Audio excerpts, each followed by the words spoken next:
ಗೌತಮ್ ಅವಳು ಕಳಸಿದ ಅರಿಶಿನ ಕೈಗೆ ತೆಗೆದುಕೊಂಡವನು. ಅವಳ 2 ಕೆನ್ನೆಗೂ ಸವರಿ ಮುಂಗೈಗೆ ಹಚ್ಚಿ ಅವಳ ಅಂಗೈ ತನ್ನೆದೆ ಮೇಲೆ ಇಟ್ಟುಕೊಂಡು ಬಳಸಿ ನಿಂತವನು. ಇಂದು ನಿಜವಾದ ಅರ್ಥದಲ್ಲಿ ನಮ್ಮ ಮದುವೆ, ನಮ್ಮಿಬ್ಬರ ನಡುವಿನಲ್ಲಿ ಉಳಿದಿರುವ ಅಂತರ ಇಂದು ದೂರವಾಗ್ತದೆ ಹೇಳಿ ಹಣೆಗೆ ಚುಂಬಿಸಿದ. ತಮ್ಮ ರೂಮಿನಿಂದ ಎದ್ದು ಬಂದಿದ್ದ ಕೃಷ್ಣ ಪ್ರಸಾದ್ ಅವರು ಚಿನ್ನಯ್ಯನಿಗೆ 1 ಲೋಟ ಬಿಸಿನೀರು ಕೊಡುವಂತೆ ಹೇಳೋಣ ಎಂದುಕೊಂಡು ಅಡುಗೆ ಮನೆಯ ಬಾಗಿಲಿಗೆ ಬಂದಿದ್ದವರು ಹಳೆಯ ಮಗಳನ್ನು ಒಟ್ಟಿಗೆ ಹಾಕಿ ನೋಡಿ ಸಂಕೋಚಗೊಂಡು ಅಲ್ಲಿಂದ ಆತುರವಾಗಿ ತಿರುಗಿ ನಡೆದಿದ್ದರು. ಅವರು ಅಡುಗೆ ಮನೆಗೆ ಹೋಗಿ ಹಾಗೆ ಸುಮ್ಮನೆ ತಿರುಗಿ ಹೋಗುತ್ತಿರುವುದನ್ನು ಗಮನಿಸಿದ ಚಿನ್ನಯ್ಯ ಮುಜುಗರ ಪಟ್ಟುಕೊಂಡು ಅಡುಗೆ ಮನೆಯಿಂದ ಹೋಗೋದು ನೋಡಿದರೆ ಗೌತಮ್ ಏನಾದರೂ ಅಡುಗೆ ಮನೆಯಲ್ಲಿ ಫೋಟೋಶೂಟ್ ಶುರು ಮಾಡಿಕೊಂಡಿದ್ದಾನ ಹೇಗೆ? ಈಗ ನಾನು ಅಲ್ಲಿಗೆ ಹೋಗ್ಲಾ ಬೇಡ್ವಾ ಯೋಚಿಸುತ್ತಾ ನಿಂತರು.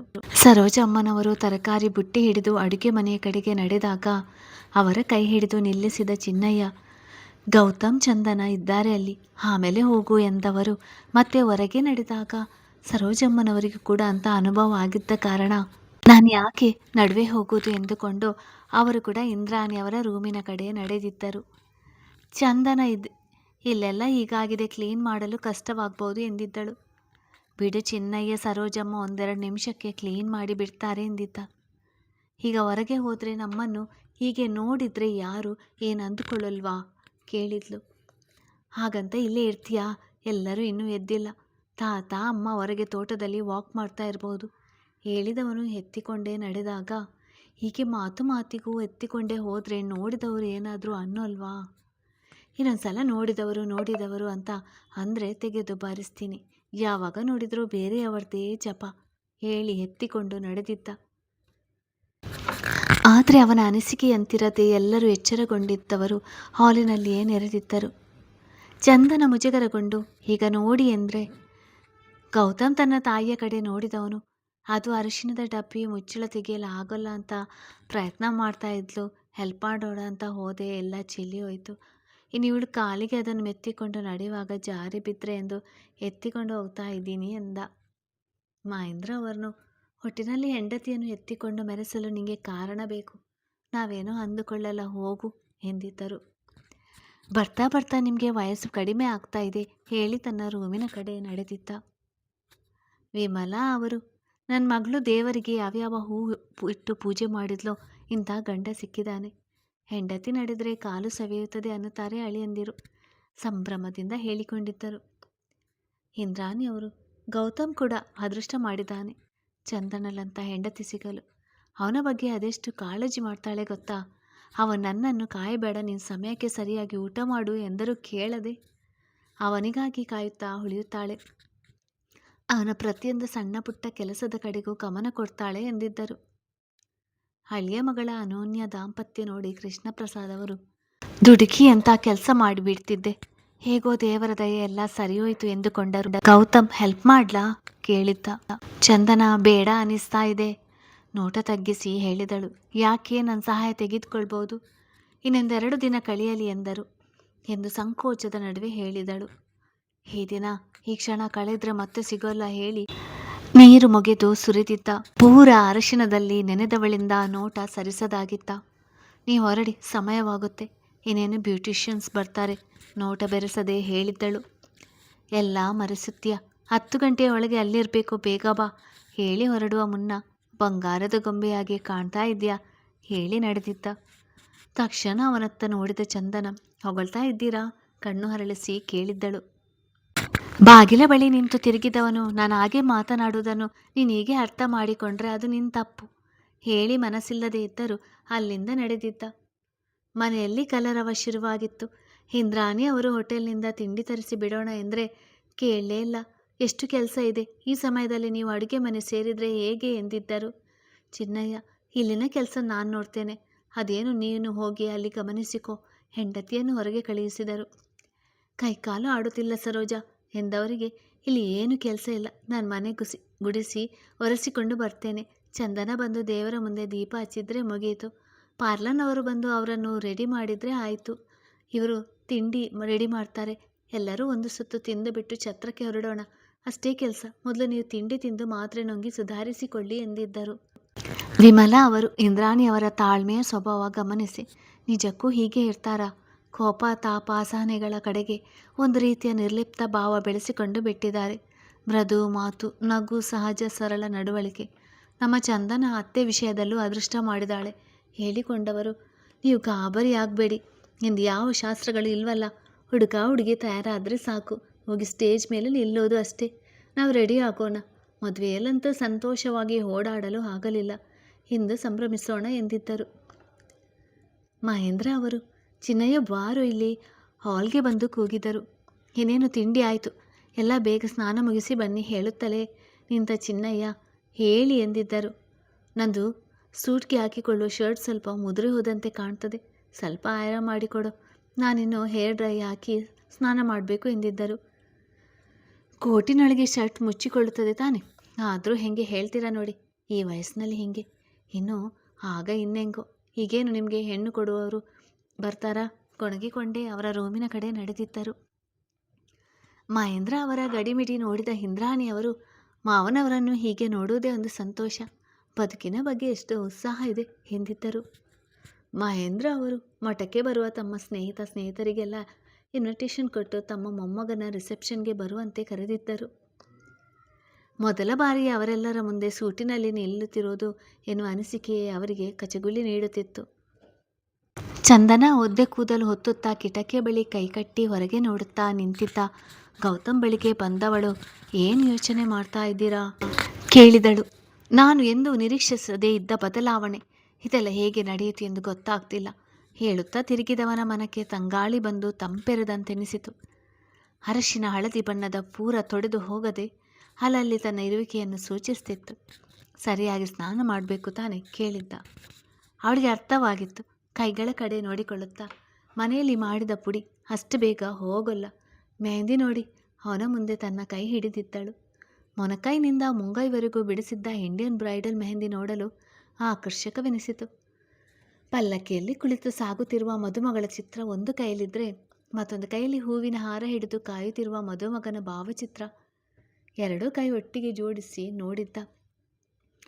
ಅಂತೂ ನನ್ನನ್ನು ನಿನ್ನ ಅಂಗೈಯಲ್ಲಿ ಇಟ್ಟುಕೊಂಡಿದ್ಯಾ ಹೇಳಿದ ರೀತಿಗೆ ನಕ್ಕವಳು ಬಳಿ ಸರಿದು ಬಳಸಲು ಬಂದಾಗ ಹಿಂದೆ ಸರಿದವಳು.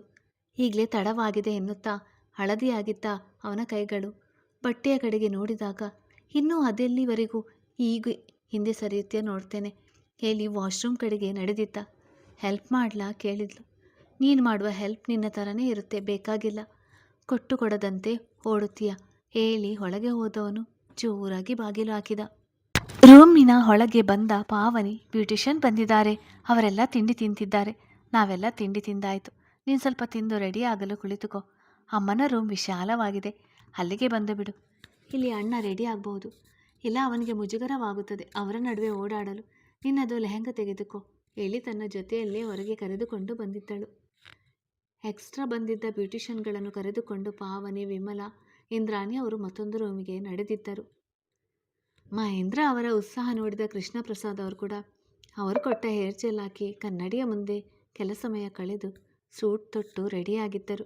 ಚಿನ್ನಯ್ಯ ಹೊಸ ಬಟ್ಟೆ ತೊಟ್ಟು ಬರಲು ತಮ್ಮ ರೂಮಿಗೆ ಹೋದರೆ ಸರೋಜಮ್ಮನವರಿಗೂ ಕೂಡ ರೆಡಿ ಮಾಡಿಸಿಕೊಡಲು ಹೇಳಿದ ಕಾರಣ ಅವರು ಪಾವನಿಯ ರೂಮಿನ ಕಡೆಗೆ ನಡೆದಿದ್ದರು.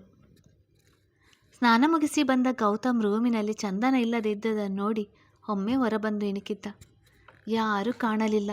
ಆದರೆ ರೂಮ್ಗಳಿಂದ ಒಂದೇ ಸಮನೆ ಜೋರಾಗಿ ಬರುತ್ತಿದ್ದ ಮಾತುಗಳನ್ನು ಕೇಳಿ, ಹೆಂಗಸರು ಅದೆಷ್ಟು ಮಾತನಾಡ್ತಾರೆ, ನಾಲ್ಕು ರೆಡಿ ಆಗ್ತಿರ್ಬೋದು, ಒಮ್ಮೆ ಹೋಗಿ ನೋಡಿದರೆ ಆಗ್ತಿತ್ತು ಎಂದುಕೊಂಡವನು ರಮೇಶ್ ಜೊತೆ ಬಂದವರ ನೋಡಿ ಇದೆಲ್ಲ ಯಾಕೋ ಎನ್ನುತ್ತಾ ತನ್ನ ಕೋಣೆಗೆ ನಡೆದಿದ್ದ. ಗೌತಮ್ ಹೇರ್ ಸ್ಟೈಲ್ ಚೇಂಜ್ ಮಾಡಿ ಕಾಂಟ್ರಿಂಗ್ ಮುಖಾಂತರ ಮುಖ ಮತ್ತಷ್ಟು ಆಕರ್ಷಕವಾಗಿ ಕಾಣುವಂತೆ ಲೈಟಾಗಿ ಮೇಕಪ್ ಮಾಡಿದ ವ್ಯಕ್ತಿ, ಸರ್ ನೀವು ತುಂಬ ಹಾಟ್ ಆಗಿ ಕಾಣ್ತೀರಾ ಎಂದವನು ಗೌತಮ್ ಮುಖದ ಗಂಭೀರ ಭಾವ ನೋಡಿ, ನಿಮ್ಮ ಮುಖದಲ್ಲಿ ನಗುವಿಗಿಂತ ಈ ಗಂಭೀರತೆ ಹೆಚ್ಚು ಹೊಂದಾಣಿಕೆಯಾಗುತ್ತದೆ, ಇಂದು ನಿಮ್ಮ ಮೇಲೆ ತುಂಬ ಹೆಣ್ಣು ಮಕ್ಕಳ ದೃಷ್ಟಿ ಬೀಳ್ಬೋದು, okay sir, thank you your cooperation, celebrate your day, bye sir ಎಂದಿದ್ದ. ಗೌತಮ್ ಸಮಯವಿದ್ದರೆ ಫಂಕ್ಷನ್ ಅಟೆಂಡ್ ಮಾಡಿ, ನಿಮಗೆ ಅಮೌಂಟ್ ಪೇ ಆಗಿದೆ ಅಲ್ವಾ ಕೇಳಿದ್ದ. ಅಮೌಂಟ್ ತಲುಪಿದೆ sir, thank you function attend ಮಾಡಲು ಹೇಳಿದ್ದಕ್ಕೆ. ವ್ಯಾವಹಾರಿಕವಾಗಿ ನಡೆಸಿಕೊಳ್ಳುವವರ ನಡುವೆ ಇಂಥ ಮಾನವೀಯತೆ ಆತ್ಮೀಯತೆ ತುಂಬ ಕಡಿಮೆ ಎಂದವನು ಮುಖದಲ್ಲಿ ನಗುವಿಲ್ಲದೇ ಇದ್ದರೂ ಮನುಷ್ಯಗೆ ಒಳ್ಳೆ ಮನಸ್ಸಿರಬೇಕು, ಅದು ಇದೇ ಇವರಿಗೆ ಎಂದುಕೊಂಡು ಅಲ್ಲಿಂದ ನಡೆದಿದ್ದ. ಚಂದನ ಕ್ಷಣಕ್ಕೂ ಬದಲಾಗುತ್ತಿದ್ದ ತನ್ನ ರೂಪವನ್ನು ತಾನೇ ಕನ್ನಡಿಯಲ್ಲಿ ಅಚ್ಚರಿಯಿಂದ ನೋಡುತ್ತಾ ಕುಳಿತಿದ್ದಳು. ಮನೆಯವರೆಲ್ಲರೂ ತಯಾರಾಗಿ ಆಗಿತ್ತು. ಗೌತಮ್ ರೆಡಿಯಾಗಿ ಬಂದ. ರಮೇಶ್ ನನ್ನ ನೋಡುತ್ತಾ, ಈ ಕಲರ್ ನಿನಗೆ ತುಂಬ ಚೆನ್ನಾಗಿ ಸೂಟ್ ಆಗುತ್ತೆ ಎಂದಿದ್ದ. ನೀನೇ ತಾನೇ ಸೆಲೆಕ್ಷನ್ ಮಾಡಿದ್ದು, ನನಗೆ ಬಟ್ಟೆಗಳ ವಿಚಾರ ಅಷ್ಟು ತಿಳಿಯೋದು. ಟೈಮ್ ಆಯ್ತು ಕಣೋ, ಬೇಗ ಹೊರಡಬೇಕು. ಎಲ್ಲರದು ರೆಡಿಯಾಗಿದೆ, ಚಂದನ ಒಬ್ಬಳದೇ ಬಾಕಿ ಇರುವುದು. ಅವಳಿಗೆ ಯಾಕೆ ಅಷ್ಟೊಂದು ಅಲಂಕಾರ, ಚೆನ್ನಾಗಿ ಇದ್ದಾಳಲ್ಲ ಎನ್ನುತ್ತಾ ಹೊರಗೆ ಬಂದವನು ಮುದ್ದಾಗಿ ಸಿಂಗರಿಸಿಕೊಂಡು ನಿಂತಿದ್ದ ತಂಗಿಯನ್ನು ನೋಡಿ, ಅವಳದು ರೆಡಿ ಆಯ್ತಾ ನೋಡು ಎಂದಿದ್ದ. ಈಗ ತಾನೇ ಹೋಗಿ ಬಂದೆ ಅಣ್ಣ, ಫೈನಲ್ ಟಚಪ್ ಕೊಡ್ತಾ ಇದ್ದಾರೆ, ನೀನೇ ಹೋಗಿ ನೋಡು, ಹೋಗ್ಬೋದು ಎಂದಿದ್ದಳು. ಇಂದ್ರಾಣಿ ಅವರ ರೂಮಿನ ಕಡೆ ಕೈ ತೋರಿ. ಗೌತಮ್ಗೆ ಒಂದೊಂದು ಸೆಕೆಂಡ್ ಕೂಡ ಕಾಯುವುದು ಕಷ್ಟ ಎನಿಸಿದಾಗ ಮೊದಲು ಬೇಡ ಎಂದುಕೊಂಡವನು ನಂತರ ರೂಮಿನೊಳಗೆ ಬಂದಿದ್ದ. ಒಳಗೆ ಬಂದವನು ಚಂದನಳನ್ನು ನೋಡಿ ಹಾಗೆ ಬೆರಗಾಗಿ ನಿಂತು ಬಿಟ್ಟಿದ್ದ. ಬೆಳದಿಂಗಳೇ ಹೆಣ್ಣಿನ ರೂಪ ಹೊತ್ತು ಬಂದಿದೆ ಎನ್ನುವ ಅನಿಸಿಕೆ. ಅವನನ್ನು ನೋಡಿದ್ದೇ ತಡ ಚಂದನ ಮೃದುನಗೆ ತೋರಿದಳು. ಸಂಕೋಚದ ಜೊತೆಗೆ ನೈದಿಲೆ ಬಿರಿದಂತೆ ಭಾವ. ಹಾಗೆ ಗೌತಮ್ನನ್ನು ನೋಡಿ ಚಂದನ ಮುಖ ಅರಳಿತು. ಎಷ್ಟು ಚೆನ್ನಾಗಿದ್ದಾರೆ ಇವರು, ನನ್ನನ್ನು ಒಪ್ಪಿ ಮದುವೆಯಾಗಿದ್ದಾರೆ ಅಂದರೆ ನಂಬಲೇ ಕಷ್ಟ. ನೋಡುತ್ತಾ ಇರಬೇಕೆ ಎನಿಸ್ತಿದೆ ಎಂದುಕೊಂಡಿದ್ದಳು. ಗೌತಮ್ ಆಯ್ತಾ, ಸಮಯವಾಗುತ್ತಿದೆ ಎಂದಿದ್ದ. ಸರ್, ಜ್ಯುವೆಲರೀಸ್ ಹಾಕಿದರೆ ಮುಗೀತು, ನಿಮ್ಮ ಬಳಿ ಇದೆಯಂತೆ ಎಂದಿದ್ದರು. ಗೌತಮ್ ಅದನ್ನು ನಾನು ನೋಡಿಕೊಳ್ಳುತ್ತೇನೆ, ಥ್ಯಾಂಕ್ ಯು. ನಿಮ್ಮ ಅಮೌಂಟ್ ಕ್ಲಿಯರ್ ಆಗಿದೆ ಅಲ್ವಾ ಕೇಳಿದ್ದ. ಆಗಿದೆ ಸರ್ ಹೇಳಿ ಅವರ ಕೆಲಸ ಮುಗಿದಿದ್ದ ಕಾರಣ ಪ್ಯಾಕಿಂಗ್ ಶುರು ಮಾಡಿದರು. ಚಂದನ ಅವರನ್ನು ಕೂಡ ಫಂಕ್ಷನ್ಗೆ ಬರುವಂತೆ ಕರೆದು ಗೌತಮ್ ಜೊತೆ ತನ್ನ ರೂಮ್ಗೆ ನಡೆದಿದ್ದಳು. ನಾಲಾಯಕ್, ನಿಂಗೆ ಏನು ಹೇಳಬೇಕು ಎನ್ನುತ್ತಾ ಬಳಸಲು ಬಂದ ಗೌತಮ್ ಪಾವನಿಯನ್ನು ನೋಡಿ ಹಿಂದೆ ಸರಿದಿದ್ದ. ಅಣ್ಣ ಬೇಕಾ, ಇನ್ನೇನು ಎಲ್ಲ ಗೆಸ್ಟ್ ಬರ್ತಾರೆ, ಕಾರು ರೆಡಿ ಇದೆ ಎನ್ನುತ್ತಲೇ ಬೇಗ ಜ್ಯುವೆಲರಿ ಕೊಡು ಎಂದಿದ್ದಳು. ಗೌತಮ್ ಕಬೋರ್ಡ್ನಿಂದ ಅಂದುಕೊಂಡಿದ್ದ ದೊಡ್ಡ ಚೌಕರ್ ಹಾಗೂ ಅದಕ್ಕೆ ಹೊಂದಿರುವ ಇಯರಿಂಗ್ಸ್ ಕೊಟ್ಟು ಬಾಕ್ಸ್ನಲ್ಲಿದ್ದ ಅದಕ್ಕೆ ಹೊಂದಿಕೆಯಾಗುವ ವಜ್ರದ ಉಂಗುರ ಕೈಯಲ್ಲಿ ಹಿಡಿದು ತಾನೇ ಅವಳ ಬೆರಳಿಗೆ ತೊಡಿಸಿದ. ಮತ್ತಷ್ಟು ಸುಂದರವಾಗಿ ಕಂಡವಳ ಕಣ್ಣು ತುಂಬಿಕೊಳ್ಳುತ್ತಾ, ಎಲ್ಲ ಆಯಿತು ಅಲ್ವಾ ಹೇಳುತ್ತಾ ಅವಳ ಜೊತೆ ಹೊರಗೆ ಬಂದಿದ್ದ. ಬಂದು ನಿಂತ ಜೋಡಿಗಳನ್ನು ನೋಡಿ ಎಲ್ಲರೂ ಕಣ್ಣರಳಿಸಿದರು. ಅದರಲ್ಲಿ ಎತ್ತವರಿಗಂತೂ ಎಷ್ಟು ನೋಡಿದರೂ ತೃಪ್ತಿ ಇಲ್ಲ ಎನ್ನುವ ಭಾವನೆ. ದೇವರೇ ಮಾಡಿದ ಜೋಡಿ ಇರಬೇಕು, ಒಬ್ಬರಿಗಾಗಿ ಒಬ್ಬರು ಹುಟ್ಟಿದ್ದಾರೆ, ಒಂದೊಂದು ರೀತಿಯ ಅನಿಸಿಕೆಗಳು ಬಂದು ಹೋಗಿದ್ದವು. ವಿಮಲಾ ಅವರು ಫಂಕ್ಷನ್ ಮುಗಿಸಿಕೊಂಡು ಮನೆಗೆ ಬಂದ ಮೇಲೆ ಮೊದಲು ಇವರಿಬ್ಬರಿಗೂ ದೃಷ್ಟಿ ತೆಗೆಯಬೇಕು ಎಂದಿದ್ದರು. ಕೃಷ್ಣಪ್ರಸಾದ್ ಅವರಿಗಂತೂ ಮಗಳು ಹಳಿಯನನ್ನು ಹಾಗೆ ನೋಡುವುದೇ ಒಂದು ಅದ್ಭುತ ಸಂಭ್ರಮವೆನಿಸಿತು. ಎಲ್ಲರೂ ಪಾರ್ಟಿ ಹಾಲ್ಗೆ ಬಂದಾಗಿತ್ತು. ವಿಡಿಯೋಗ್ರಾಫರ್, ಫೋಟೋಗ್ರಾಫರ್ ಮುಂದೆ ಎಂಟ್ರೆನ್ಸ್ನಲ್ಲೇ ಕಾಯುತ್ತಾ ನಿಂತಿದ್ದರು. ಕಾರಿನಿಂದ ಗೌತಮ್ ಚಂದನ ಇಳಿಯುವ ದೃಶ್ಯದ ಚಿತ್ರೀಕರಣ ಮಾಡಬೇಕೆಂದು ಮೊದಲೇ ತಿಳಿಸಿದ್ದ ಕಾರಣಕ್ಕಾಗಿ ಗೌತಮ್ ಮೊದಲು ಇಳಿದು ನಂತರ ಕೈ ನೀಡಿ ಚಂದನಳನ್ನು ಕೆಳಗಿಳಿಸಿಕೊಂಡಿದ್ದ. ದಾರಿಯುದ್ದಕ್ಕೂ ಹಾಸಿದ ಹೂವಿನ ಹಾದಿ. ಆ ಕಡೆ ಈ ಕಡೆ ನಿಂತಿದ್ದ ಹುಡುಗಿಯರ ಕೈಯಲ್ಲಿದ್ದ ತಾವರೆಯ ಹರೆಬಿರಿದ ಮೊಗ್ಗಿನಿಂದ ಮಾಡಿದ್ದ ಹೂವಿನ ಹಾರ, ಅದನ್ನು ಇಬ್ಬರ ಕೈಗೂ ಕೊಡಲಾಗಿತ್ತು. ನಡೆಯುತ್ತಿದ್ದ ಚಂದನ ಇದ್ದಕ್ಕಿದ್ದಾಗೆ ಎಡವಿತ್ತಳು. ಪಕ್ಕದಲ್ಲೇ ಇದ್ದ ಗೌತಮ್ ಬಳಸಿ ಹಿಡಿದವನು, ಯಾಕೆ ಎಷ್ಟು ನಿಧಾನಕ್ಕೆ ಬಂದರು, ನಿಮಗೆ ಸಮಸ್ಯೆನ ನೋಡಿಕೊಂಡು ಬರಬೇಕು ತಾನೇ, ಇಲ್ಲಿ ಏನು ಇಲ್ವಲ್ಲ ಕೇಳಿದ್ದ. ಅದು ನಿಮ್ಮ ಎತ್ತರಕ್ಕೆ ಮ್ಯಾಚ್ ಆಗೋಣ ಎಂದು ತುಂಬ ದೊಡ್ಡ ಹೈ ಹೀಲ್ ಸ್ಲಿಪ್ಪರ್ ತೆಗೆದುಕೊಂಡು ಬಿಟ್ಟೆ, ಅಭ್ಯಾಸ ಇಲ್ವಲ್ಲ ಹಾಗಾಗಿ ಎಂದಿದ್ದಳು. ನಿನ್ನ ತಲೆ, ನನಗೆ ಹೇಗೆ ಬೇಕೋ ಹಾಗೆ ಇದೆಯಾ ಅಷ್ಟೇ ಸಾಕು, ಎಕ್ಸ್ಟ್ರಾ ಎಲ್ಲ ಯೋಚಿಸಬೇಡ ಮೆಲ್ಲಗೆ ಹೇಳುತ್ತಲೇ ಅವಳನ್ನು ಸರಿಯಾಗಿ ನಿಲ್ಲಿಸಿ ಅಲ್ಲೇ ನೆಲಕ್ಕೆ ಮಂಡಿಯೂರಿ ಕುಳಿತವನ್ನು ಕಾಲು ಹಿಡಿದು ನೋವಾಯ್ತಾ ಕೇಳಿದ. ಇಲ್ಲ, ಸುಮ್ಮನೆ ಸ್ಲಿಪ್ ಆಯ್ತಷ್ಟೇ, ನಡೆಯಬಹುದು ಎಂದಿದ್ದಳು. ಅವರನ್ನೇ ನೋಡುತ್ತಾ ಅಕ್ಕಪಕ್ಕದಲ್ಲಿದ್ದವರು ಏನೂ ಸಮಸ್ಯೆ ಇಲ್ಲ ತಾನೇ ಎಂದಿದ್ದರು. ಗೌತಮ್ ಇನ್ನೂ ತುಂಬ ದೂರ ಹಾದಿ ಇದ್ದ ಕಾರಣ ಮತ್ತೆ ಇವಳು ಎಡವಿದರೆ ಕಷ್ಟ, ಹಾಗೆ ಕಾಲು ನೋವಿದ್ರೂ ಕೂಡ ಹೇಳದೇ ಇದ್ರೆ ಎಂದುಕೊಂಡವನು ಅವಳನ್ನು ತೋಳಿನಲ್ಲಿ ಎತ್ತಿಕೊಂಡು ಮುಂದೆ ಹೆಜ್ಜೆ ಹಾಕಿದಾಗ ಎಲ್ಲರೂ ಮುಖ ನೋಡಿಕೊಂಡಿದ್ದರು. ವಿಡಿಯೋಗ್ರಾಫರ್ ಮಾತ್ರ ಪರ್ಫೆಕ್ಟ್ ಆಗಿದೆ ಸರ್ ಎನ್ನುವಂತೆ ಕೈ ತೋರಿ ಕ್ಯಾಮರಾಗೆ ಚಾಲನೆ ಕೊಟ್ಟಿದ್ದ. ಇನ್ನು ಸ್ವಲ್ಪ ಮುಂದೆ ಸಾಗುತ್ತಲೇ ಮೇಲಿನಿಂದ ಬೀಳುತ್ತಿದ್ದ ಹೂವಿನ ದಳಗಳು. ಮದುಮಕ್ಕಳನ್ನು ನಿಲ್ಲಿಸುವ ಜಾಗ ಅತ್ಯಾಕರ್ಷಕವಾಗಿ ಸಜ್ಜಾಗಿತ್ತು. ಹಾಕಿಸಿದ್ದ ಆಸನಗಳ ಮುಂದೆ ನಿಲ್ಲಿಸಿದವನು, ನಿಜವಾಗಿ ಕಾಲು ನೋವು ಇಲ್ಲ ತಾನೇ ಕೇಳಿದ್ದ. ಇಲ್ಲ, ಸ್ವಲ್ಪ ಚಪ್ಪಲಿ ಹೊರಳಿದಂತೆ ಆಯಿತು ಅಷ್ಟೇ, ಈಗ ನಿಲ್ಲೋದಕ್ಕೆ ಸಮಸ್ಯೆ ಇಲ್ಲ ಎಂದಿದ್ದಳು. ವಿಡಿಯೋಗ್ರಾಫರ್ ಹಾಗೂ ಫೋಟೋ ತೆಗೆಯೋರು ಮೊದಲೇ ಗೌತಮ್ ತಿಳಿಸಿದ ಕಾರಣ ಈಗಿನ ಟ್ರೆಂಡ್ನಂತೆ ಫೋಟೋಶೂಟ್ ಶುರು ಮಾಡಿದ್ರು. ಚಂದನ ಸಂಕೋಚಗೊಂಡರು. ಗೌತಮ್ ಸನಿಹ ಮಾತುಗಳ ನಡುವೆ ಎಲ್ಲ ಮರೆತು ಅವರ ಹೇಳಿಕೆಯಂತೆ ಗೌತಮ್ ಜೊತೆ ನಿಲ್ಲುತ್ತಿದ್ದಳು. ಇಂದ್ರಾಣಿ ಅವರ ತವರಿನವರು ಬಂದು ಸೇರಿದ್ದರು. ಎಲ್ಲರೂ ಹತ್ತಿರದ ಬಂಧುಗಳೇ.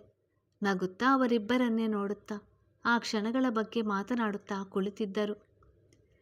ಸಮಯ ಕಳೆಯುತ್ತಲೇ ಆಹ್ವಾನಿಸಿದ ಸಂಬಂಧಿಕರು, ಪರಿಚಯದವರು, ಆಫೀಸ್ನ ಸ್ಟಾಫ್ ಎಲ್ಲರೂ ಗುಂಪು ಗುಂಪಾಗಿ ಬರುತ್ತಿದ್ದಂತೆ ಬಂದ ರಮೇಶ್, ಗೌತಮ್, ಫಂಕ್ಷನ್ ಮುಗಿದ ನಂತರ ಮತ್ತೊಂದಷ್ಟು ಫೋಟೋಶೂಟ್ ಮಾಡಿಸಿದ್ರೆ ಆಯಿತು. ಎಲ್ಲರೂ ಬಂದಾಗಿದೆ, ಸ್ಟೇಜ್ ಕಡೆ ಬನ್ನಿ ಎಂದಿದ್ದ. ಗೌತಮ್ ಚಂದನಳ ಕಣ್ಣುಗಳಲ್ಲಿದ್ದ ಹೊಳಪನ್ನೇ ದಿಟ್ಟಿಸುತ್ತಾ ಅವಳತ್ತ ಕೈ ಚಾಚಿದ. ಅವನ ಕೈಯಲ್ಲಿ ತನ್ನ ಕೈ ಸೇರಿಸಿದವಳು ಅವನೊಂದಿಗೆ ಹೆಜ್ಜೆ ಹಾಕಿದಳು. ಸ್ಟೇಜ್ ಮೇಲೆ ನಿಂತ ಜೋಡಿಗಳನ್ನು ಎಲ್ಲರೂ ಅಚ್ಚರಿಯಿಂದ ನೋಡುವವರೇ. ಗೌತಮ್ ಅವಳ ಕಡೆ ಏನನ್ನೋ ಹೇಳಲು ನೋಡಿದವನು, ಯಾಕೆ ಹೀಗೆ ನೋಡ್ತಾ ಇದ್ದೀಯಾ ಕೇಳಿದ್ದ. ಚಂದನ, ಅದು ಏನೂ ಇಲ್ಲ ಬಿಡಿ ಎಂದಿದ್ದಳು. ಪರವಾಗಿಲ್ಲ, ಏನದು, ಬೇಗ ಹೇಳು. ನಿಮಗೆ ನಂದೇ ದೃಷ್ಟಿ ಆಗ್ಬೋದೇನೋ ಅಂತ. ಎಷ್ಟು ನೋಡಿದ್ರೂ ನೋಡ್ತಲೇ ಇರಬೇಕು ಅನ್ನಿಸ್ತಿದೆ. ಈಗ ಬಂದಿರುವವರ ಕಡೆ ಗಮನ ಕೊಡು. ನನ್ನನ್ನು ನೋಡಲು ರಾತ್ರಿಗೆ ಅಪಾಯಿಂಟ್ಮೆಂಟ್ ಕೊಡ್ತೀನಿ. ಅಪಾಯಿಂಟ್ಮೆಂಟ್ ಬೇಡ, ಅದಕ್ಕೆ ಇಂತಿಷ್ಟು ಸಮಯ ಎಂದಿರುತ್ತದೆ. ನೀವು ನನ್ನವರೇ ತಾನೆ, ಸಮಯದ ಲೆಕ್ಕಾಚಾರದ ಪ್ರಶ್ನೆ ಬರೋಲ್ಲ ಎಂದಿದ್ದಳು. ಕತೆ ಮುಂದುವರಿಯುತ್ತದೆ. ಹಾಗೆ ಯಾರೆಲ್ಲ ನನ್ನ ಚಾನಲನ್ನು ಸಬ್ಸ್ಕ್ರೈಬ್ ಮಾಡಲಿಲ್ಲ ಅವರೆಲ್ಲ ದಯವಿಟ್ಟು ಪ್ಲೀಸ್ ಸಬ್ಸ್ಕ್ರೈಬ್ ಮಾಡಿ, ಆಮೇಲೆ ಲೈಕ್ ಆ್ಯಂಡ್ ಶೇರ್ ಕೊಡಿ.